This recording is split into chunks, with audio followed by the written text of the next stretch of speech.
Hey everyone, welcome to another episode of Be Well, Be Keto. And today I am super excited to have Alison Gannett featured on the show. I first met Alison at KetoCon in 2017 and was very impressed with her story. She had a brain tumor and was able to get her body back to health. Alison Gannett is a self-sufficient farmer, a world champion extreme FreeSkier, pro mountain biker, award-winning global cooling consultant, and the founder of multiple nonprofits.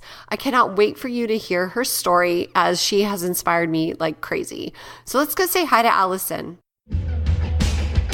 Welcome to the Be Well, Be Keto podcast, where we showcase ordinary people who have achieved extraordinary results. Your host is the high energy girl, Tracy Gluhite. Give a woman a fish, feed her for a day. Teach a woman to fish, feed her for a lifetime. Teach a woman to fish, end world hunger. Have you ever wanted to help people improve their health journey? Have you thought about coaching people with a keto lifestyle? Would you like to become an integrative health coach? Well, the Institute for Integrative Nutrition, or IIN as we call it, is the largest nutrition school in the country. And in 2011, I graduated from their program and became a health coach. It was completely awesome. We learned over 100 different dietary theories and talk about craziness and confusion. My wish for you is that we can lock arms and create a tribe of health coaches all around the country, all around the world to spread the keto message. If this resonates with you and you would like to look into this option deeper, please go to my blog at highenergygirl.com and click on the link to the right of the homepage. Here you can grab the curriculum guide and see if it inspires you. Since I care so much about my listeners, I negotiated the very best tuition rate for you at IIN. Either you can contact them directly and give them my name, or I will introduce you to a counselor so you can decide if this is a good fit for you and your career goals. Let me know how I can support you in this coaching career opportunity.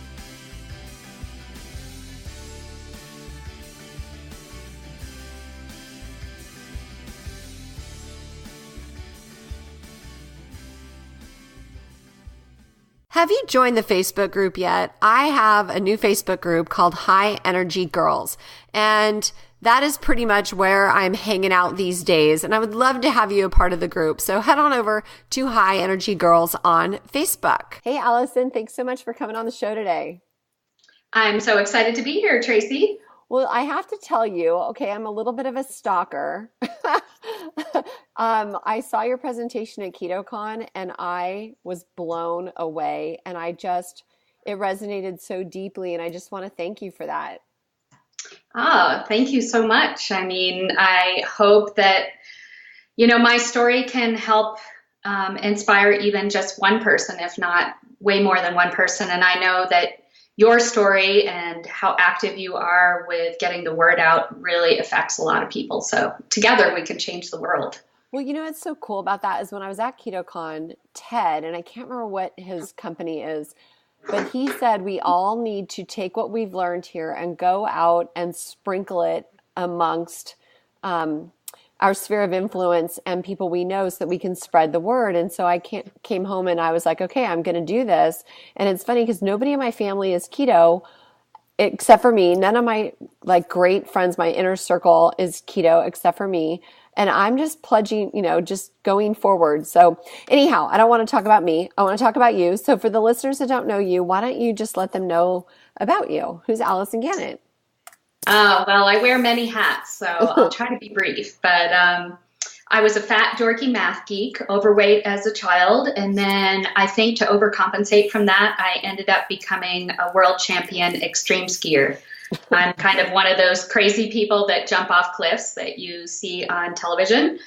And after that, I'm also a climate change consultant. So I've worked a lot with saving our snow and saving our water for future generations. And then I felt like it was my calling to walk the talk. And my husband suggested that we buy a farm and grow and raise all our own food. So we started that in 2010. And then in 2013, I had I was feeling kind of weird.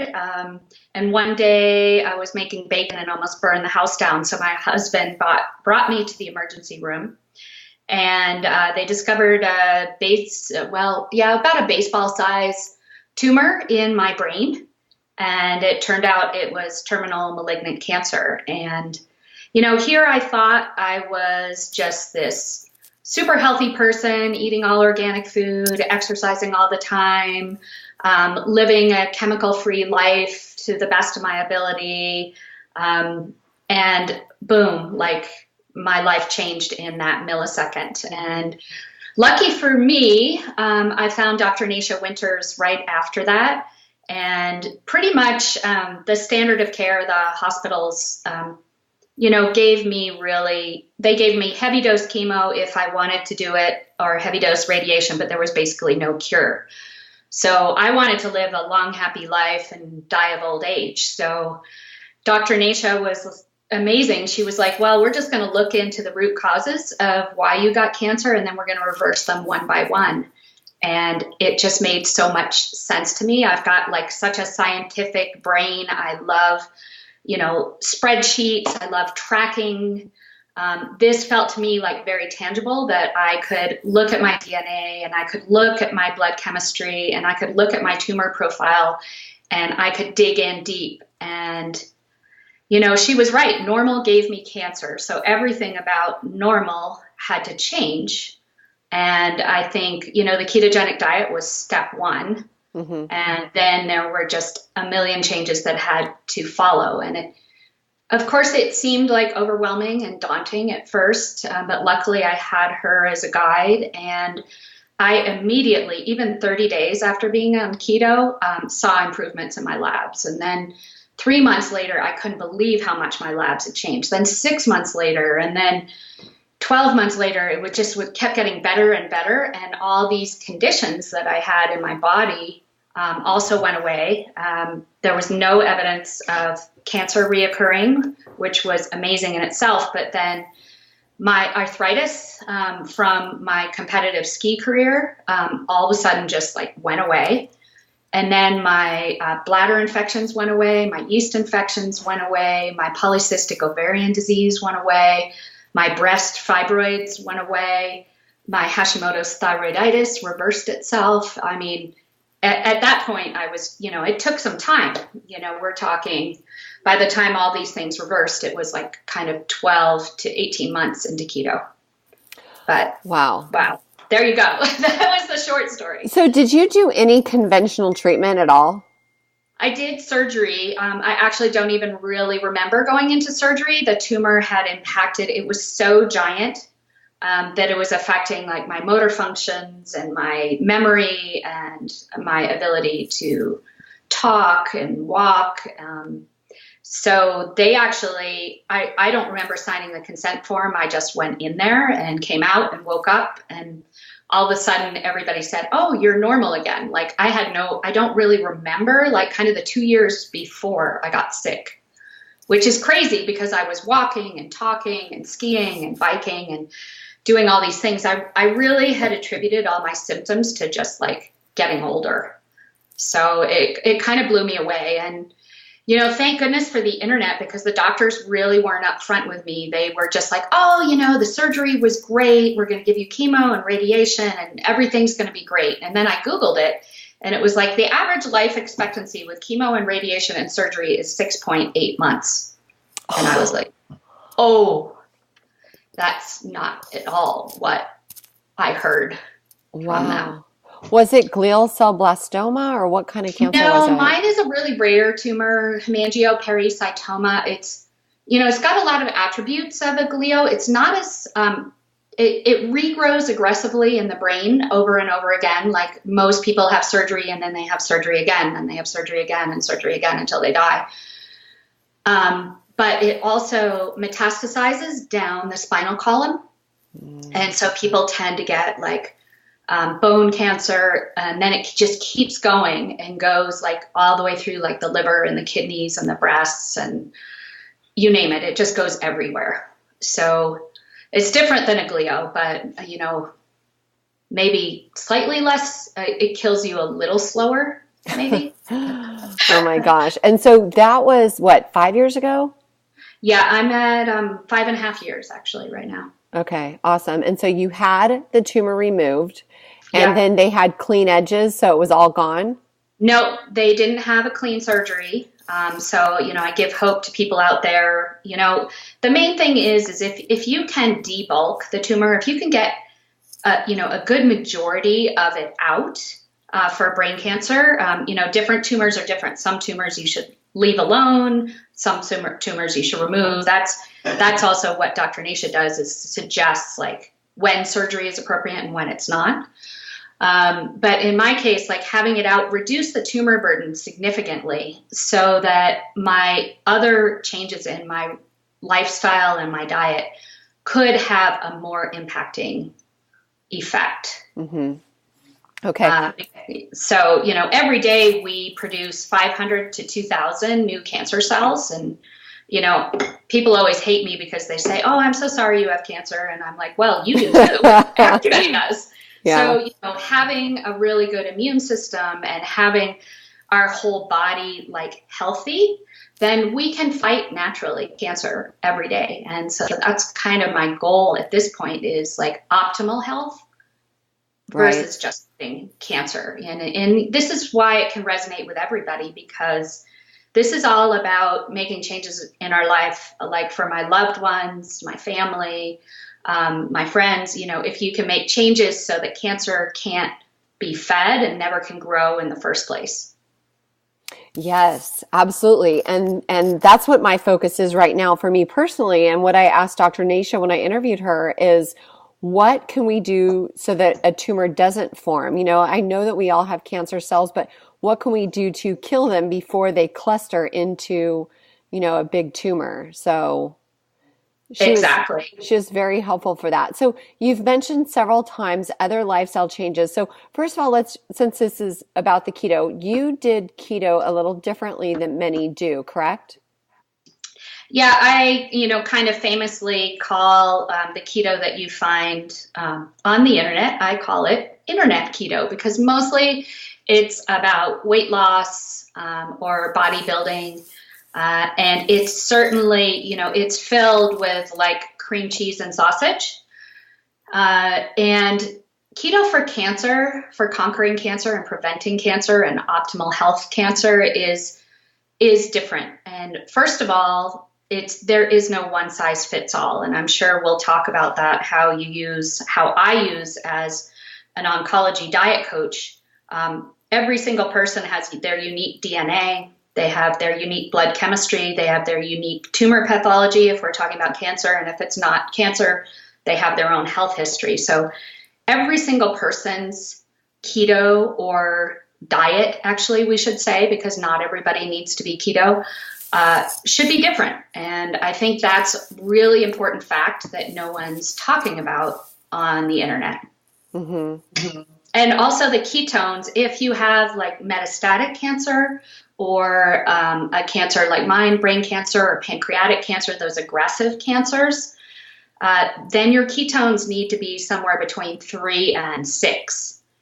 If, you have a less aggressive cancer, like say you maybe have grade 1 breast cancer, but again, everybody's different. We have to look at the blood chemistry and the DNA and the tumor pathology.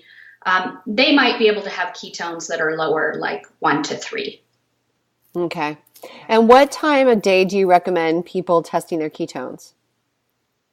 Well, we all have the dawn effect where our blood sugar and our ketones are weird, like right after we wake up. So I recommend waiting about 1 hour after you wake up, and that's kind of like your baseline ketones for the day. Then I like to do my second test 4 to 6 hours after eating lunch. And the reason I do this is that I call it my recipe testing keto test. Mm-hmm. Whenever I eat something different or new, I eat it at lunch and then test my ketones 4 to 6 hours later. And then I can see how my body reacted to that recipe, because everybody's different again. Mm-hmm. For some reason, my body, every time I eat cabbage, it throws me out of ketosis. Every time I eat coconut, it throws me out of ketosis. So, but that doesn't happen for a lot of other people. But again, that's why everybody is different, not only with their DNA and their blood chemistry, but and how we metabolize food. Oh, I love that. So you test 4 to 6 hours after lunch. Okay, that's a good idea. My ketones are always low in the morning. I get up and I go straight to the gym and work out. And so they're always lower in the morning, even like right after I work out. And I test That's them. because your body's using them to work out. Okay, yeah, that's what I figured. And so I prefer to test like before I have dinner. So maybe around the same exact time that you're doing yours is, late afternoon. Here's or something. like wake up, do whatever your morning routine is, test right before you go to the gym. Okay. And then you'll know what the quote unquote gym effect is of your body. Oh, that's a great idea. Because what I think, like, knowledge is power. We need to know, as me, I was an exerciseaholic. And every time, Naisha was like, not enough exercise is inflammatory and can cause cancer and other ill health effects. And too much exercise can cause ill health effects, cancer, Parkinson's, you name it.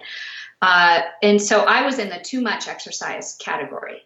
And I kept having high inflammation numbers on my labs.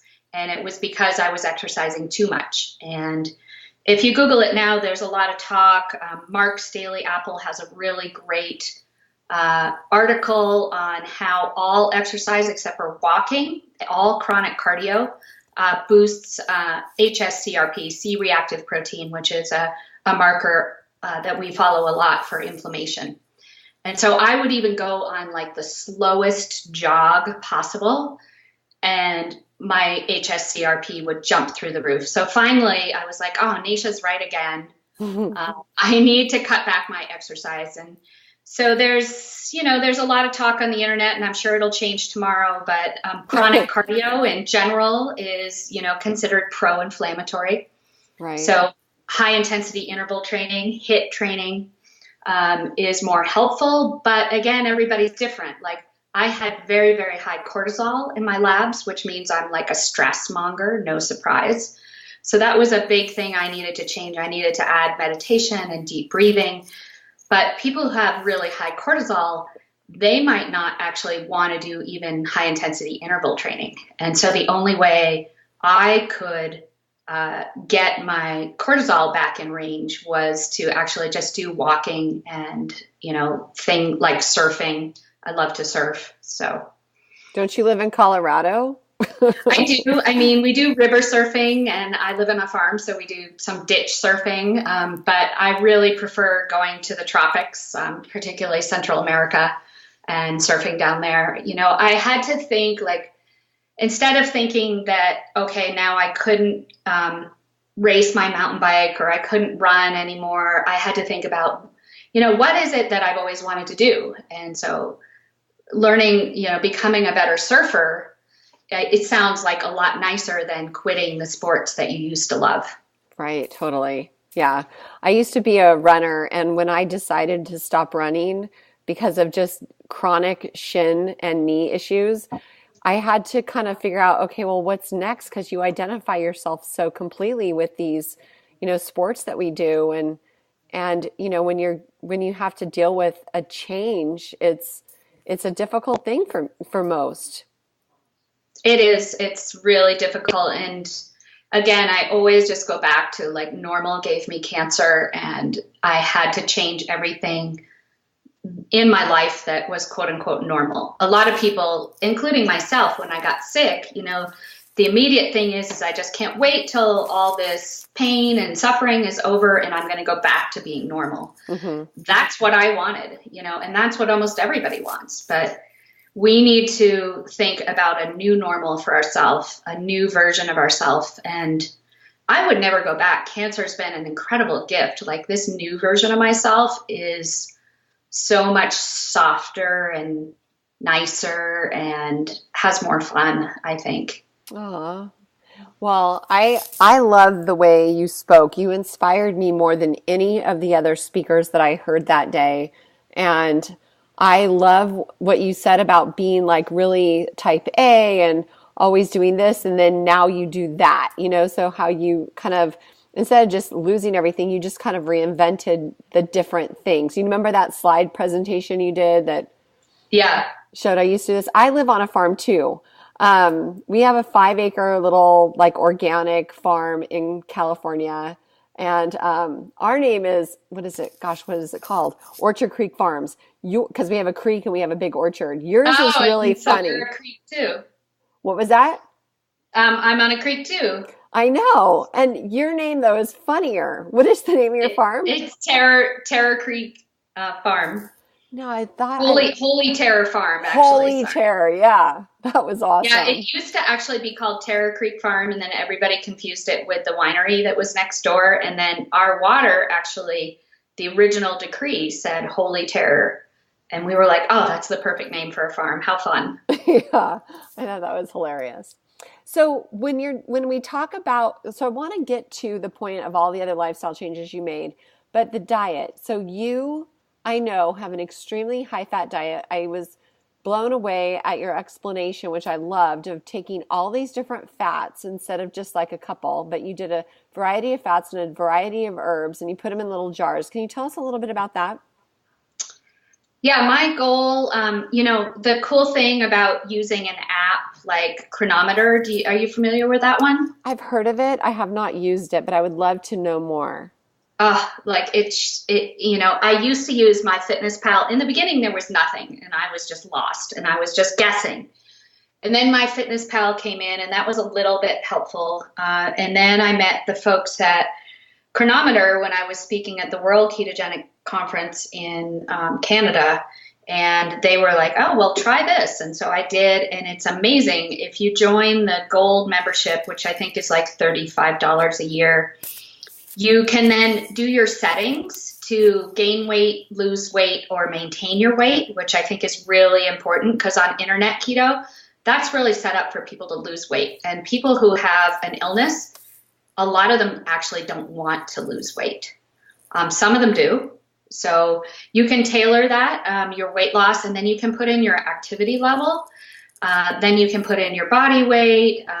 You put in all your personal data, and then it actually, you get into a section where you can choose ketogenic as your diet. And then you can choose whether you want rigorous keto, which is what I do, or you can do a moderate, or you can do a relaxed keto. So depending on your needs, you choose that level. And then I always track total carbs instead of net carbs. And the reason being is that everybody metabolizes different. So just like I had my cabbage example. So some people are going to metabolize cabbage as more fiber. I metabolize it more as sugar. So once you spit all that thing in there, it's really cool. It shows you like how much fat you need each day, how much protein you need each day, how many carbs you need each day. And you can track it by the meal, or you can track it by the recipe. You can enter your own recipes. It just changed my life because as a keto coach, a lot of people would say, well, my ketones are only 1 and I'm eating perfectly. And before, I didn't know what their perfectly meant. And then now I can see all my clients' data.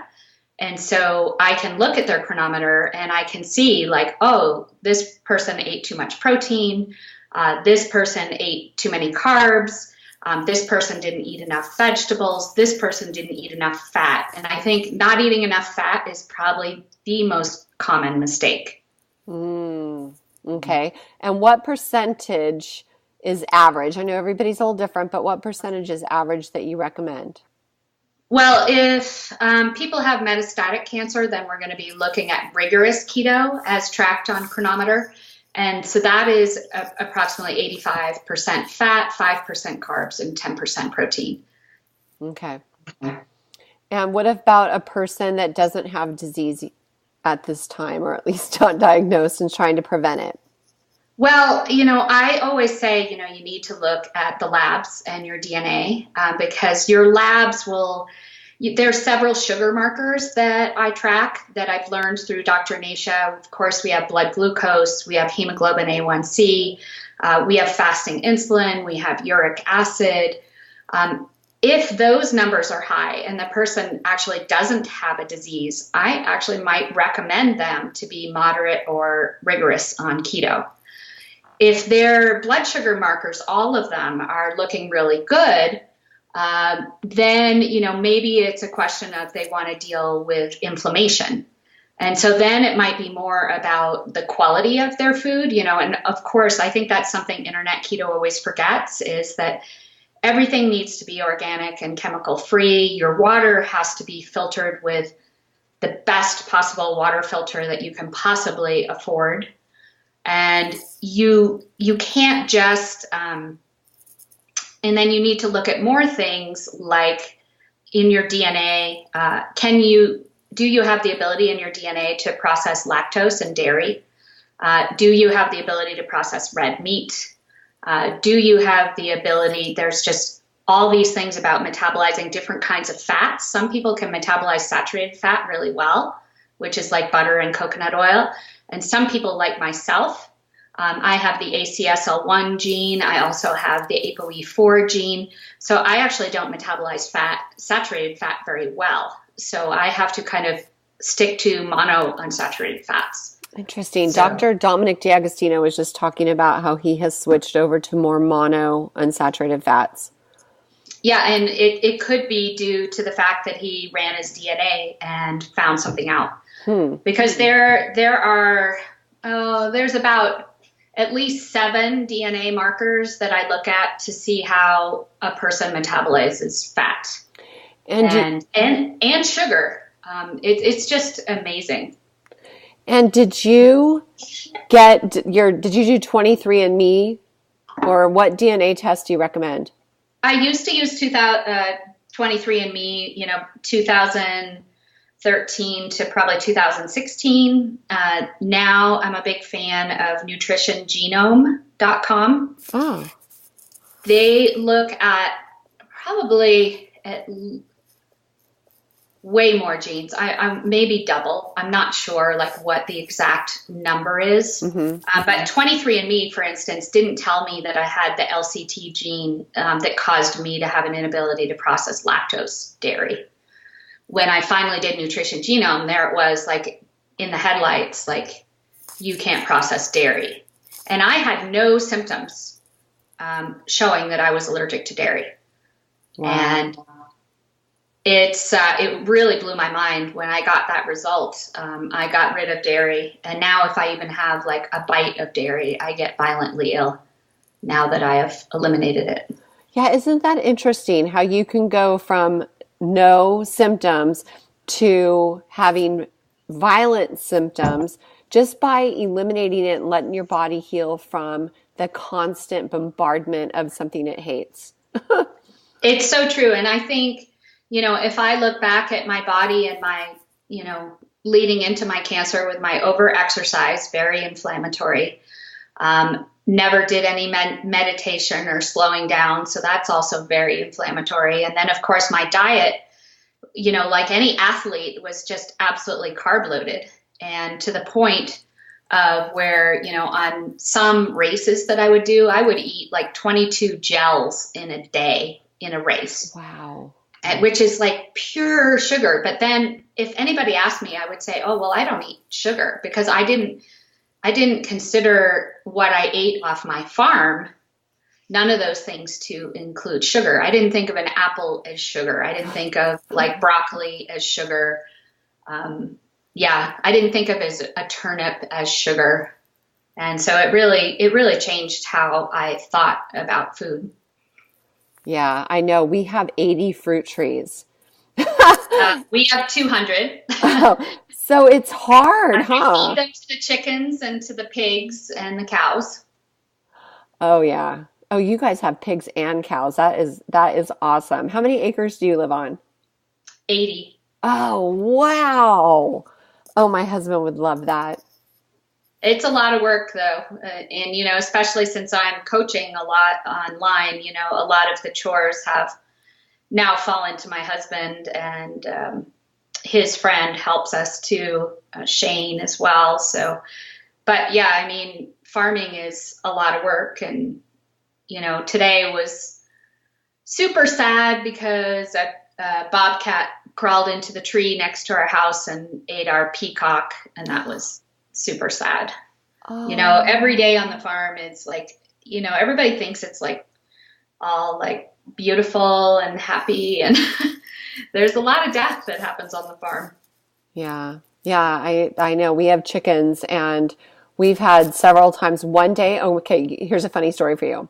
So one day I'm out in the backyard, and my dogs usually don't bother the chickens, but for some reason the chicken got too close to me, and so my dog chased it off. It landed in the pool. Then the dog, I have labs, Ringo went in to go rescue the chicken, I'm assuming, and he drowned it. So he, instead of grabbing it and taking it out, he accidentally pushed it under.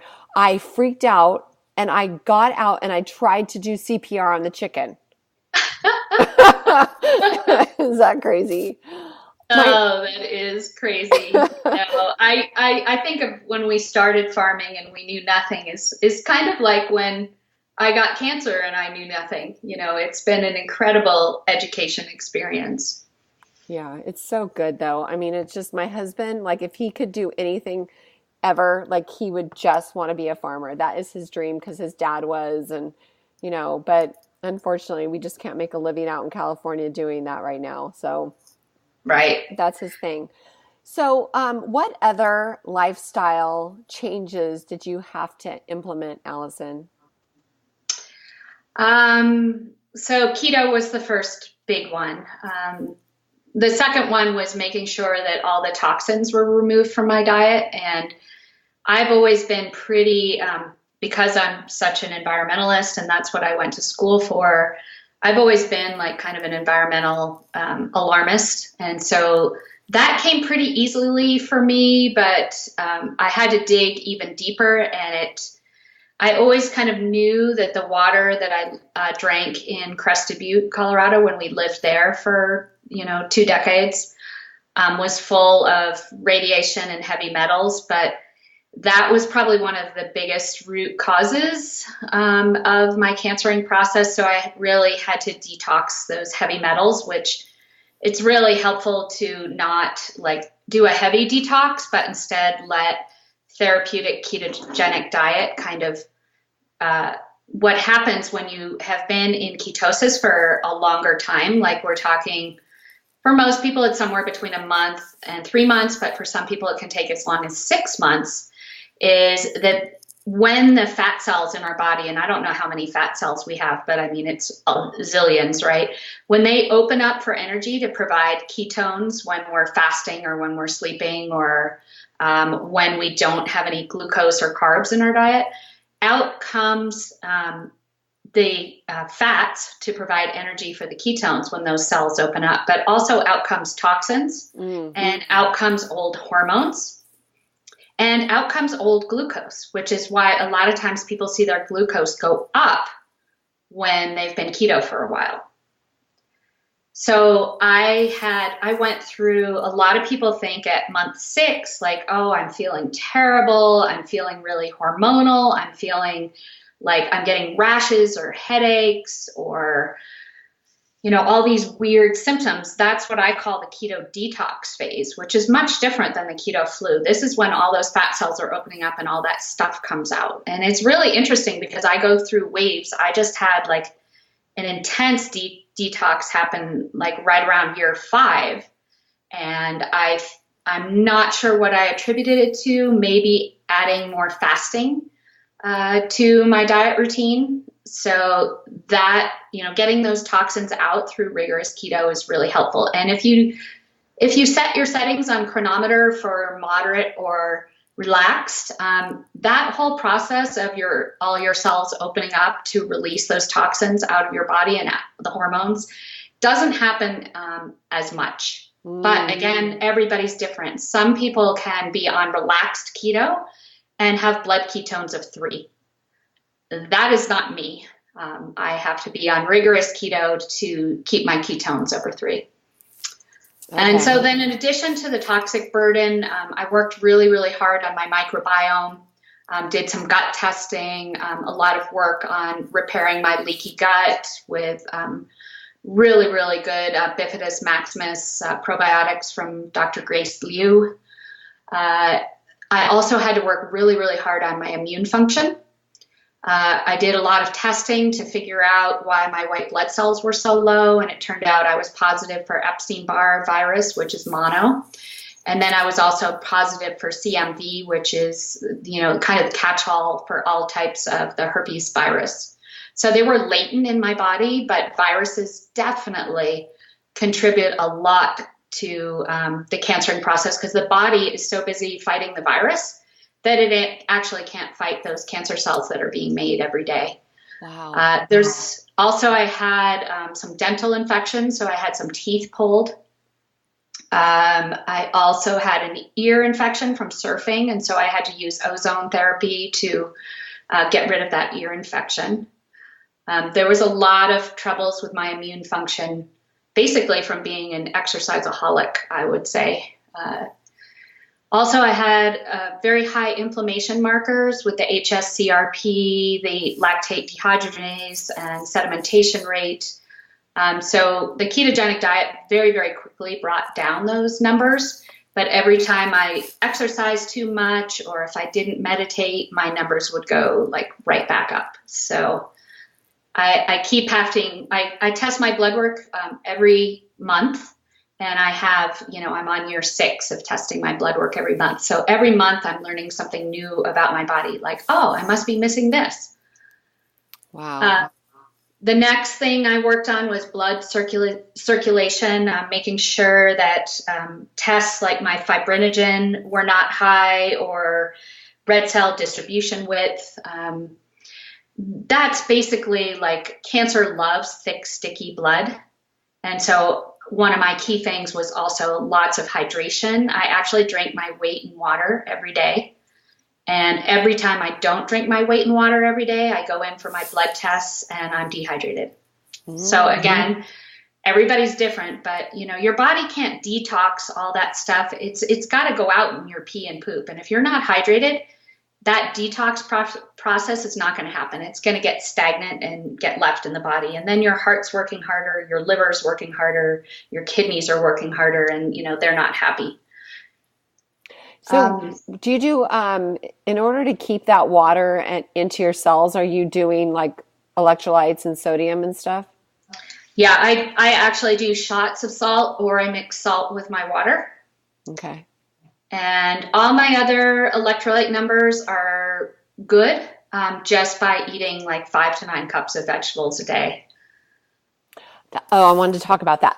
Okay, so, gosh, you've said so much that my brain just sits and spins. Okay, so how did you find out about all the viruses? Dr. Nasha taught me about that. We've really... when people's white blood cells are low or their hemoglobin's low, their hematocrit's low, we're immediately thinking like there's got to be a virus on board. If their platelets are high, there's got to be a virus or an infection or heavy metal poisoning going on there. So it's just process of elimination, figuring out what's different, what is for each person. Okay, because that's not a standard test that you get when you get your blood work done monthly. They're not really checking for viruses, right? No, but that's why all of those tests that I just mentioned are standard tests. And so it alerts us to the fact that something is going on. Okay. And then it's like, okay, go get the Epstein-Barr test, go get the CMV test. And if those are negative, then we're looking for infection. And if those are negative, then we're looking for heavy metals. Okay. Yeah, I did a heavy metal detox recently. And I think also, doesn't the toxins come out through sweat as well, like sauna therapy and things like that? Yeah, absolutely. Infrared sauna is small amounts of cilantro, the salty water, lots of water, and infrared sauna is like a detox dream. Then you add like time-restricted eating window or some longer fasts or intermittent fasting. All those things are really going to help the detox process. Okay, so then cilantro. I love cilantro. So tell us about what you do with the jars of fat and herbs. So, because I'm a gardener and people that aren't gardeners, sometimes have herbs growing. Otherwise, at the farmer's market, people always have like giant bunches of parsley or cilantro or thyme or oregano. And, they're usually trying to get rid of it. And you can say like, hey, can I buy a whole pound? And so you take that home, you fill the blender full of whatever herb you have. Take off the woody part if there is any of that. And then I pulse it with a couple cups of fat, like avocado oil, if it's going to be a heated process, or if it's going to be a cold process, then I'll use cold pressed organic olive oil. And then sometimes I'll throw in things like a little bit of shallot or garlic. I always put in salt, sometimes some hot pepper. And then I puree it all, and then I put it into like little canning jars or little baby food jars, glass, of course, always. And then I freeze it. And so when I travel, I just bring one of those little jars to like every meal that I go to. So say I'm at a restaurant, I try to find, pastured organic eggs, which is possible now at a restaurant, and order some, no nitrate, no sugar bacon. And then I'll just dump that herb puree on top, and voila, I've got a keto meal. And I've probably just eaten, 2 or 3 cups of vegetables because they're pureed into that puree. Yeah, that sounds so yummy. And what are your favorite herbs? It depends. I mean, I love cilantro. This morning I made like kind of a green chili vegetable stir fry, poached some eggs in the middle, and then just covered it with cilantro. And it was just so yummy. So I do a lot of cilantro purees, but I also love parsley. Parsley is also, because of my DNA, the apigens that are in parsley, it's very, very helpful for my DNA to have parsley and celery that have a lot of that compound. I love thyme. I love rosemary. I love oregano. Lately, when I've been fasting, I've been making a tea with grated turmeric, grated ginger, some cinnamon, and then throwing, what did I put in yesterday? I put in parsley, cilantro, thyme, and rosemary. And then I let that cook for a bit, and then I added some hibiscus flower, and it was just the best tea I've ever had. And it was just all fresh herbs? Yeah, well, and the turmeric, I guess the turmeric and ginger are fresh herbs as well. And then I actually grow stevia as well, so I just threw a little stevia leaf in there. Oh, cool. I planted stevia and it didn't grow very well. It is very, very hard to germinate, but if you have 100 seeds, you might get one plant. But once it grows, it really loves to grow. And so if you protect it in the winter, like put an upside down, like one of those plastic totes that you buy at Home Depot, put the tote upside down on top of that, and that'll keep it warm during the winter. And then it'll actually regrow in the spring. Okay, that's good to know. Yeah, I bought a bunch of stevia seeds, and we have like little seed sprouters, with the light and all that to get. And it didn't grow at all. And I'm like, it didn't even come up. And I actually have more luck just sprinkling it in my hoop house and letting it come up naturally. For some reason, it doesn't like to sprout in trays. Oh. I had the same thing happen to me. Oh, well, that's good to know. That's good to know. So you're just coming off a 4.5-day fast. Yeah, and I forgot actually the last 3 things that I've done in my life. So do you want me to add those real quick? Absolutely, girl. Okay, the number 8 was hormone balance. My hormones were really, really wacky, and that's the hypothalamus pituitary axis, and a lot of that is thrown off. We always say stress, sugar, and sleep. So getting rid of the stress, which was my type A personality, and the overexercise, and then working on my sleep, trying to get 10 to 12 hours of sleep and going to bed early. I actually don't check my email past about 3 o'clock. No screen time for me after 3 o'clock. If you work, maybe no screen time after 5 o'clock. That was a real big thing because I always used to watch movies at night. And now I just read books at night. So my hormones were really, really wacky. My adrenals were completely screwed from the exercise routine that I did.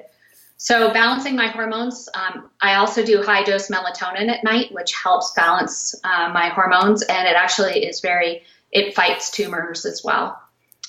Then the next one was stress and biorhythms. I think we just kind of covered that. And then the last one, I think, which everybody always forgets, is mental emotional health. So people can do all the first 9 that I talked about, and then they leave out like a bad marriage, or a fact that you are fighting with your mother and you chose not to speak with her for the last 2 years, or, some kind of abuse that maybe you didn't deal with in your childhood. So I really dug into that because I didn't want to like miss anything. So I did a lot of EFT, which is tapping. People have, I found that to be incredibly helpful.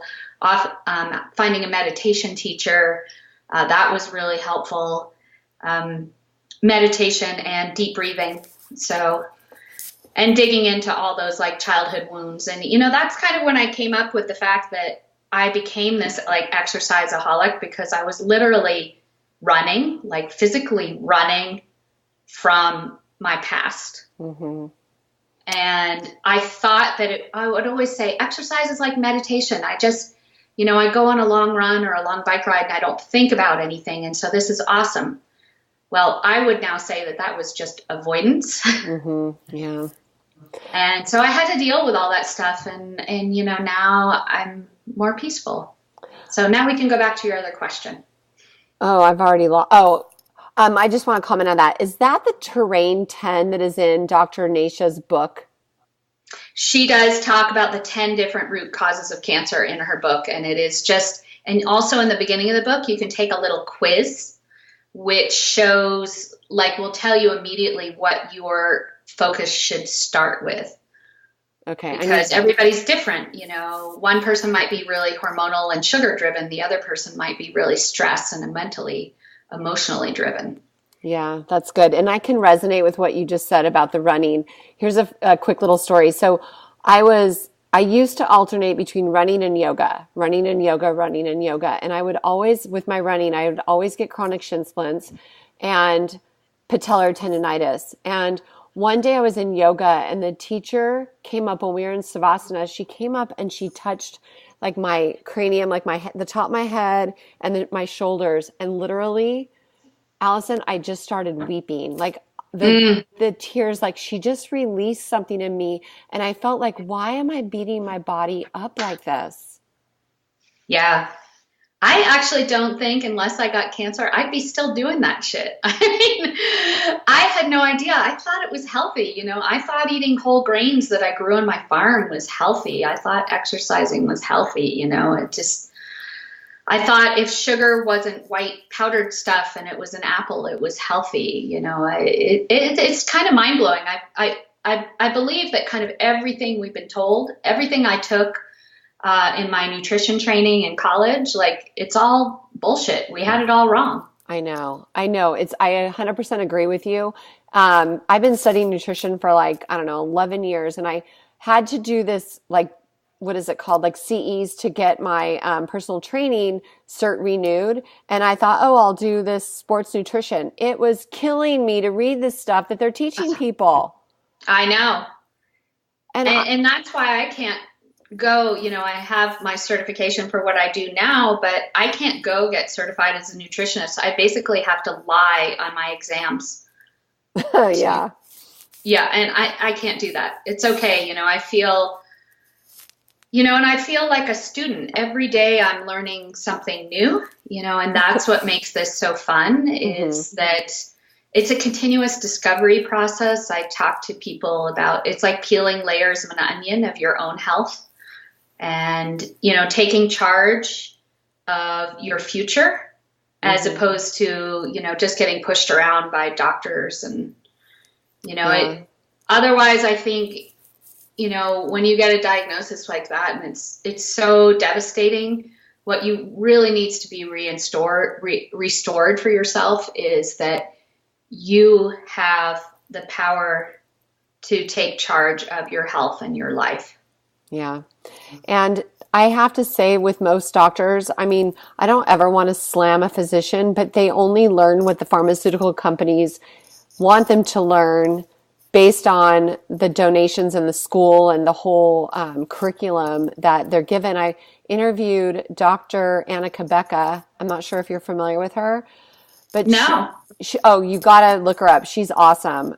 She is a regular triple board certified physician, but she's keto and she's like into the alkaline, and she has some great products that I actually take regularly. But she said she graduated from school with a script pad and a knife, and she's wonderful. And I interviewed her. Her show's not coming out until February though, with the release of one of her books. But she is amazing. And we were talking about that, and the doctors just don't know what they don't know. It's disturbing. And, I always say to people out there with cancer, you don't have to choose like a doctor. You have the power to pick and choose your entire team. And, I have my oncologist, that's a neuro-oncologist, and then I have my brain surgeon, and then I have a regular neurologist, and then I have a couple general practitioners. Then I also have Dr. Nasha, then I work with Dr. Jade Robbins, and like the list could go on and on. Of course, then I have a masseuse and an acupuncturist and my meditation teacher.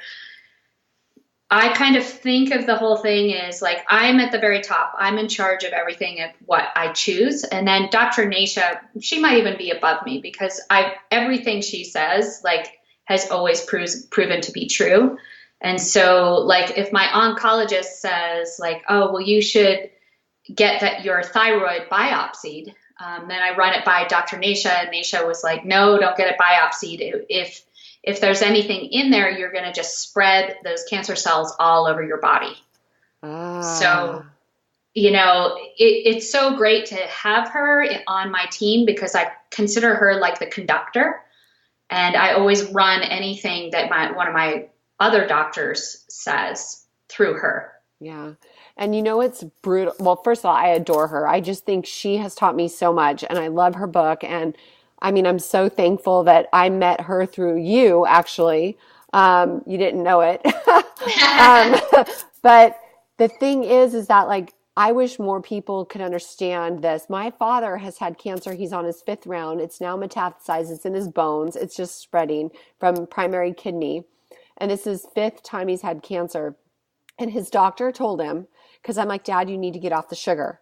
And he asked his doctor, my daughter says, well, I need to get off sugar. And his doctor said, it doesn't matter what you eat. Oh, they always say that. Yeah. And then they look at my labs and they're like, wow, they always ask me, what treatment am I on? Because my labs are so amazing now compared to where they were 5 years ago. And I'm like, no, that's all diet. And they're like, they have no comment. They like quickly change the subject. Yeah. There's a really fun video on my website about a doctor who got cancer. It metastasized throughout his whole body. And, he then heard about the ketogenic diet because he was completely terminal, and they basically, what we call, put him out to pasture. And he found out about the ketogenic diet and went on it. And then lo and behold, he reversed his entire situation, which was, completely given less than 3 months to live, maybe. How can we that would find be a that? great diet, a great little video for your dad. It's really short. It's like 2 minutes long. Where is it on your website? Click on the Conquer Cancer link, and then it's like towards the bottom. Okay, I'm going to go ahead and post this on social so everybody can see it more than just my dad. Okay, so talk really quickly because I don't want to run out of time, but about your 4-day fast. Well, there's like so much research out there showing that fasting is beneficial for our health. And one of the things, if you look at, how we used to survive, we'd like hunt down a deer, right? And then we'd kill it and eat it. And so we'd get some exercise killing that deer. We'd sit down and eat it as a group, a family group, and then chill out, eat for like 3 days. And then we might not have any food for several days. And what's interesting about our society of plenty is that now we eat all the time. And not that eating itself is bad, especially if you're eating good things, but our body was kind of trained to have like kind of a clean out period when we weren't eating. And there's like long lists. I have this really amazing guide to fasting that talks about all the benefits that happen in the body. It's anti-inflammatory. Of course, it lowers all the blood glucose numbers. It will help the kidneys clean out. It'll help the liver clean out. And I can see that in my labs. I will test my labs before the fast and right after. And you wouldn't think that it's the same person. It's absolutely mind-blowing what happens.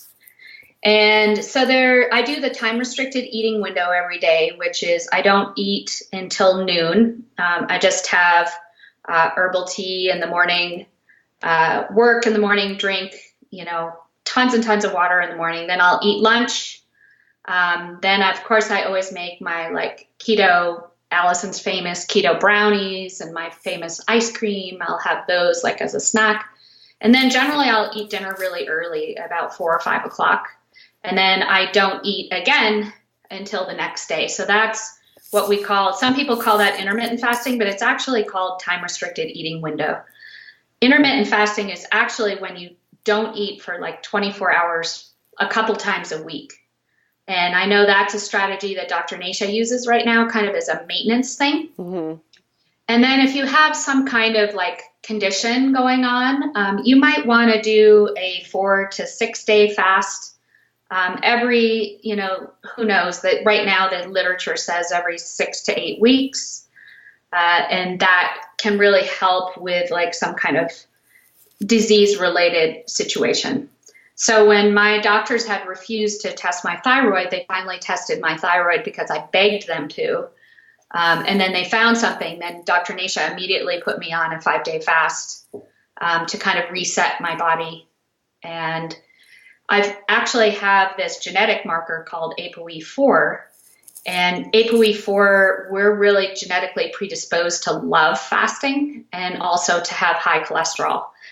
And actually, people with the highest cholesterol live the longest. So it was a protective mechanism 10,000, 20,000 years ago. But with this gene, my body doesn't like eating all the time. And if I can adjust my eating to benefit the way the ApoE4 gene likes to live, with my high cholesterol, hopefully I should live a long, happy life and die of old age.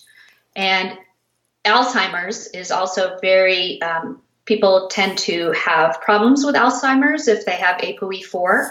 And that's because ApoE4 people, we're extremely sensitive to sugar. And that's probably why I can have half a cup of cabbage and it will throw me out of ketosis. It's probably because of that gene.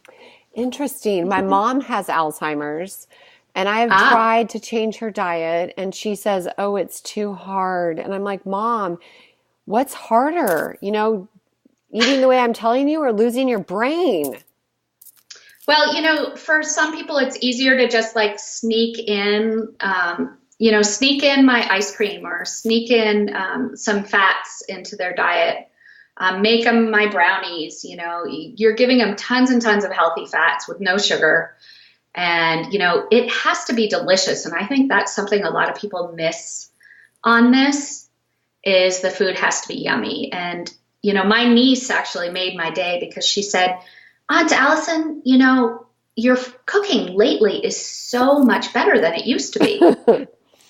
And, that's how it should be. It should be really, really good food. Mm-hmm. And, that's why one of these days I'll release a cookbook. But right now, if you sign up for my services, I have this awesome cookbook that I've created that's more of an ebook right now. And, I think keto cooking's too hard. It's too complex, too many difficult ingredients. So I just really I need to simplify it because I have a really busy life. Mm-hmm. I need to be able to make fat bombs or brownies in 5 minutes. Yeah. I hear you. We need to not complicate things. When I coach people, I'm just vegetables sauteed in olive oil or avocado oil, topped with a healthy protein. That's my favorite. And then, have you ever made broccoli sprouts? I haven't because, I have a higher blood sugar reaction to broccoli, but I actually probably would have less of a reaction to broccoli sprouts. And broccoli sprouts have a lot of different health benefits. I'm trying to remember my notes, but I kind of think Dr. Anisha uses them. It's either for hormones or thyroid, and I'll have to look that up.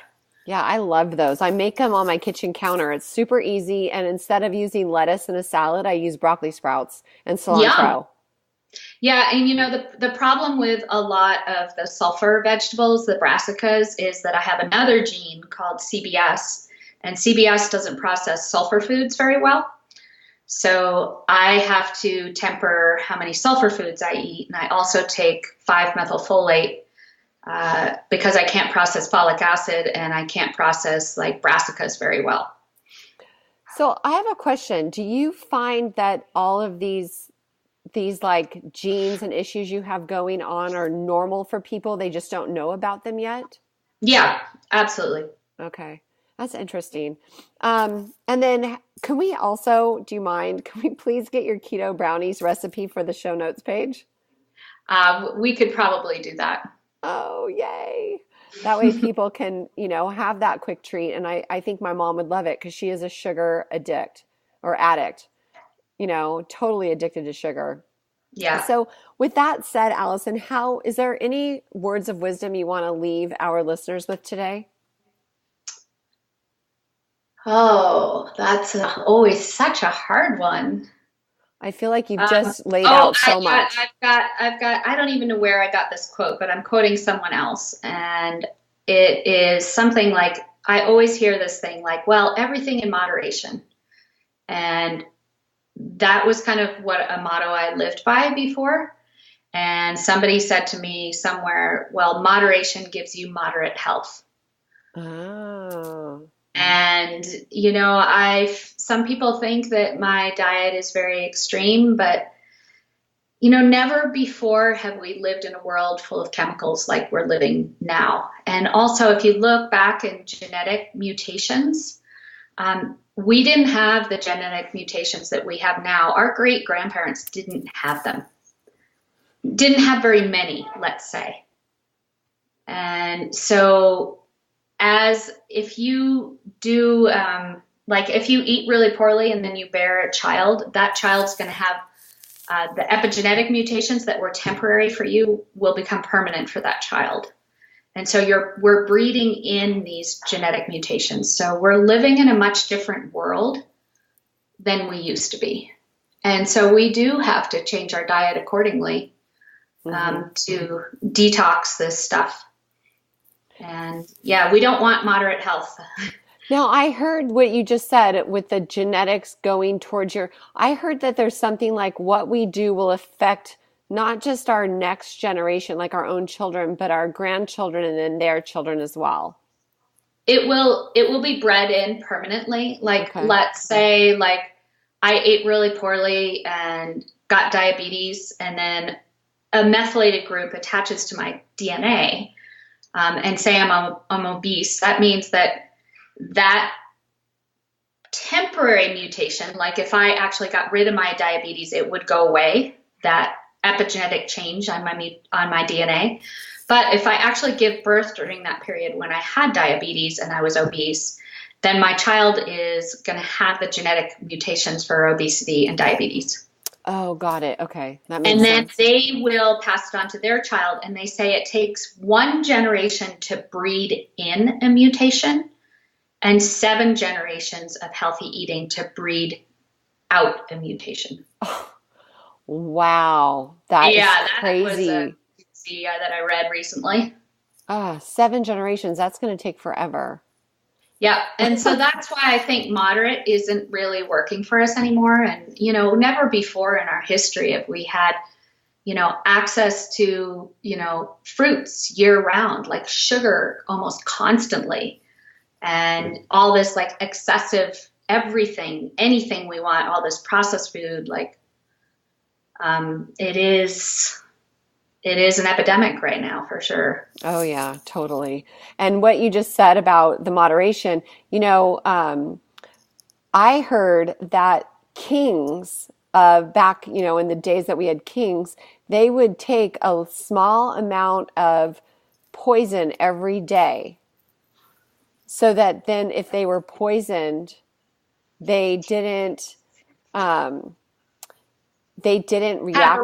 to it. Yeah. It's like having a vaccine.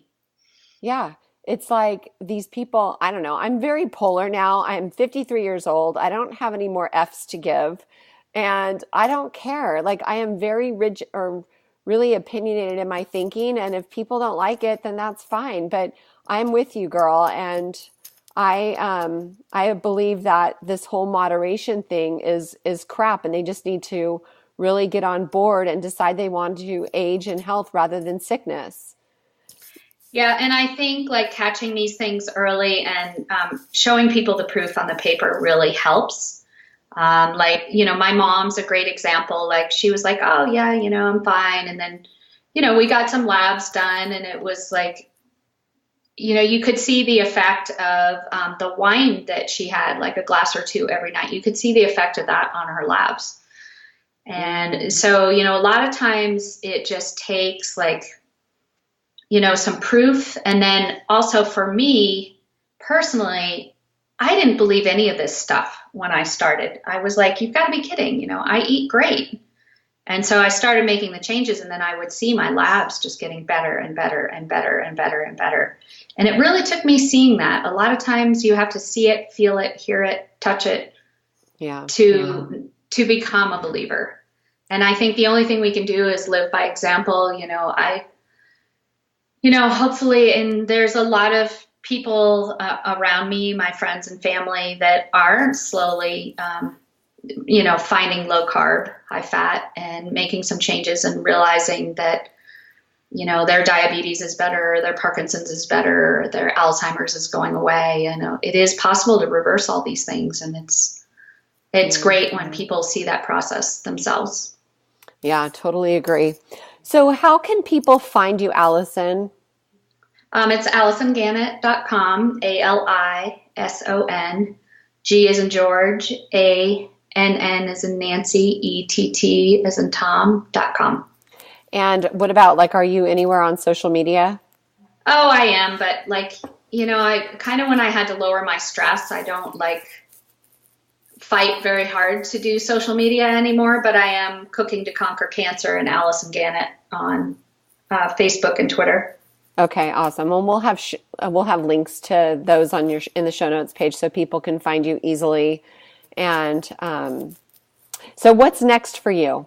Are you working on anything special you want to share with listeners? Well, I've been asked to write a book, but I'm scared to do it because of the stress. Managing stress is very difficult for me. And I've just finished training some students to do health coaching like I do.